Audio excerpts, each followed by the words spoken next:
Assalamualaikum warahmatullahi wabarakatuh. Selamat siang anak-anak.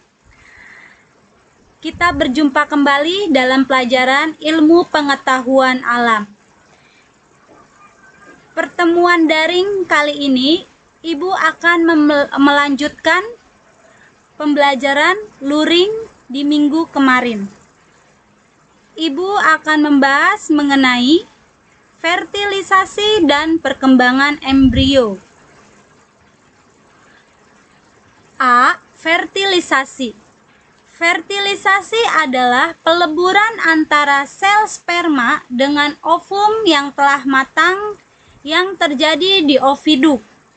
Fertilisasi didahului oleh proses ovulasi, yaitu peristiwa lepasnya sel telur yang masak dari ovarium.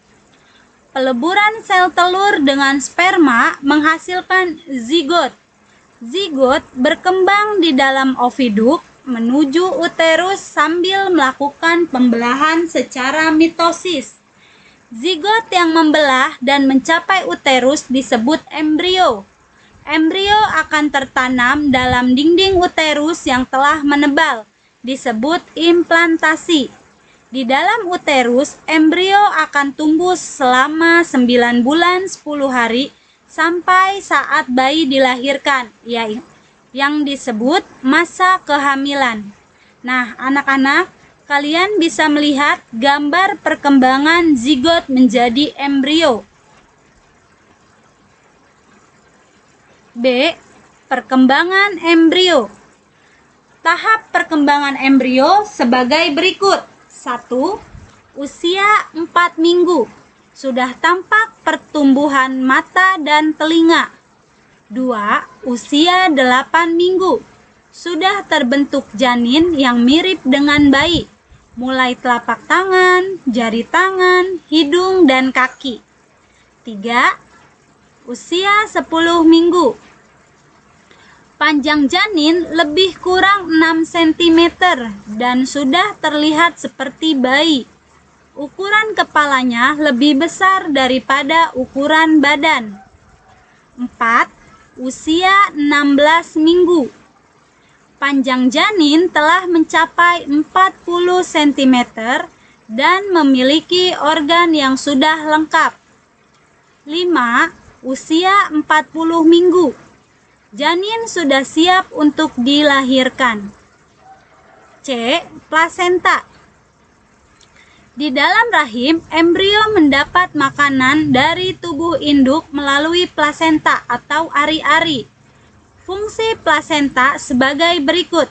1. Sebagai jalan pemberian sari makanan dari ibu ke janin. 2. Sebagai jalan pembuangan sisa-sisa metabolisme dari janin ke ibu. 3. Melindungi janin dari penyakit dan racun tertentu. 4. Sebagai jalan pemberian antibodi dari tubuh ibu ke janin agar janin terhindar dari penyakit.